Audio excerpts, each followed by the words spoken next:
पक्षात आहे म्हणून माझ्या शाळेत ऍडमिशन देत नाही असा एखादी सुद्धा इन्सिडेंट कोणी दाखवावी, असं कधीच घडलेली नाही. तर कुठल्याही नजरमध्ये काम करत असताना मुलाकडून मतभेद ठेवून किंवा मनामध्ये काहीतरी आकाश ठेवून तुम्ही काल मतदान केलं नाही, तुम्ही काल आम्हाला हे केलं नाही, असं भावना ठेवून कधीच आजपर्यंत काम केलं नाही. ठीक आहे, काल त्यांच्यातून चूक झाली असेल, पण ती चूक दुरुस्त करण्याची संधी त्यांना उद्या दिली पाहिजे, ही भावना ठेवून आपण काम करण्याचा कधी काम करत नाही. आणि माझ्या रक्ताचा शेवटचा थेंब असेपर्यंत मी प्रत्येकाला त्याच पद्धतीने वागवेन, कुठल्याही पद्धतीने आकर्ष ठेवून काम करणार नाही एवढं आवर्जून या ठिकाणी सांगतो. कारण आज आपला देश स्वतंत्र झाला, स्वतंत्र झाल्यानंतर सुद्धा इतक्या वर्षामध्ये आपण खऱ्या अर्थाने काय कमवलं. काही लोक विचारतात की काँग्रेसने एवढे वर्ष राज्य केलं, काँग्रेसने काय केलं.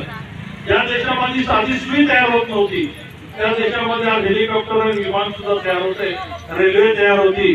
प्रत्येक कारखाने जे आणलेले आहेत ते काँग्रेसच्या राज्यात झाले. तुम्ही आज बघा, हे 10 वर्ष झाले, 10 वर्षात काय केलं तेव्हा कुठलंही काही काम नवीन केलं नाही. नवीन एखादी इंडस्ट्री आणली, नवीन एखादा प्रोजेक्ट उभा केला, नवीन काहीतरी लोकांसाठी दिलंय, काहीही नाही. फक्त टीका करणे, लोकांच्या भावना भडकवणे, जाती जातीमध्ये भांडण लावणे आणि स्वतःचा स्वार्थ साध्य करणे, ह्याच्या पलीकडे काही केलं नाही. मी आज सुद्धा आपल्याला हीच विनंती करतो की अशा लोकांपासून आता आपण सावध राहण्याची गरज आहे. त्यांना आपण एवढ्या वर्ष साथ दिली, त्यांनी आपल्यासाठी काय केलं.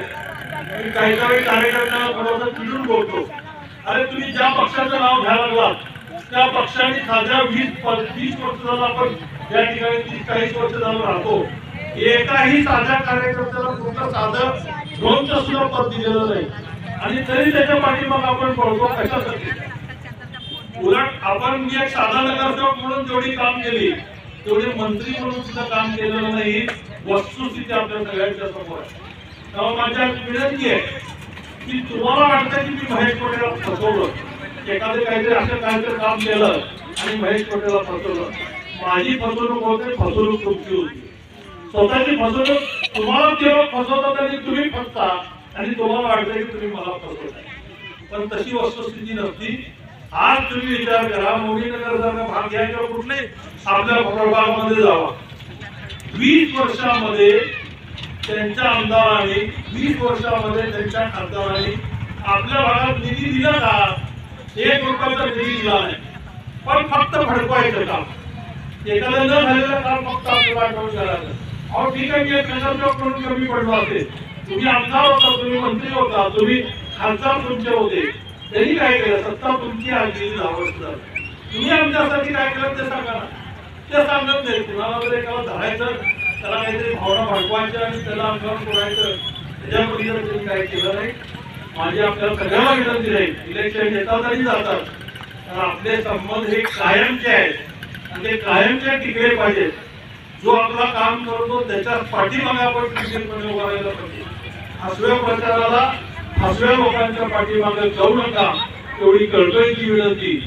या पद्धतीने देश स्वतंत्र झालाय. मला वाटतं आता जातीवादी पासून सुद्धा आपल्याला स्वतंत्रता मिळवायचं असेल तर आपण सगळ्यांनी एकत्र येण्याची गरज आहे. जातीवादाला घालून टाकलं पाहिजे. आणि ज्या पद्धतीने आपल्या सगळ्या देशाची आपल्या 2 वर्षांनी प्राणाची आहुती केली, घराची रांगोळी केली आणि स्वातंत्र्य मिळवलं, तसं आता आपल्याला सुद्धा या भविष्यामध्ये सगळं विसरून जो सगळ्यांना घेऊन जातो त्याच्या पाठीमागे खंबीरपणे उभा राहा. स्वतः फसू नका आणि दुसऱ्याला फसू नका, एवढा संदेश आजच्या या निमित्ताने देतो. परत एकदा उस्मान भाईला मनापासून शुभेच्छा देतो. त्यांची परिस्थिती नसताना सुद्धा त्यांची धडपड महत्वाची आहे, लोकांना मदत करण्याची त्यांची भावना महत्वाची आहे. आणि ते सगळे हात एवढा चादर वाटा वगैरे दरवेळी करतात, मी त्यांना मनापासून शुभेच्छा देतो.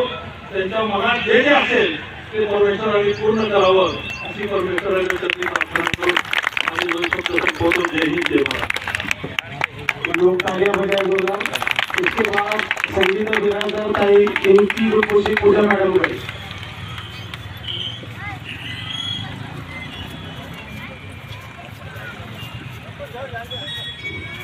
मुन्ना भाई सैयद मुन्नाभाई हिंदी गुलपोशी सय्यद मकाशीकरी मुन्नाभाई हिंदी गुलपोशी सय्यद मकाशी गावकरी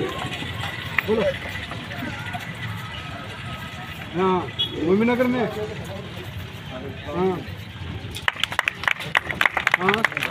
इसके बाद हमारे साबिर भाई बोले हिंदी गुलपोशी मार्च करेंगे मार्च सादिक में साबिर भाई बोले हिंदी गुलपोशी मार्च करेंगे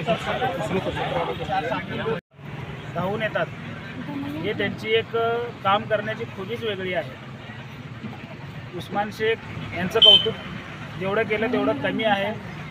आणि उस्मान शेख यांना आम्ही आमच्या इथून कुठला तरी एक राजकीय मोठा पक्ष यांच्याकडून नुसता पद नाही, नगरसेवक म्हणून आम्ही महापालिकेत बघण्याची आमची सर्वांची इच्छा आहे. तरी ही इच्छा जो पक्ष आमचा पूर्ण करेल त्या पक्षाच्या पाठीमागे आम्ही राहू. आणि उस्मान शेख यांना असंच काम करण्याची देवाचरणी प्रार्थना करतो. मी माझे 2 शब्द संपवतो. जय हिंद जय महाराष्ट्र. आता इसे हस्बैंड मॅडम तुम बैठ जाओ.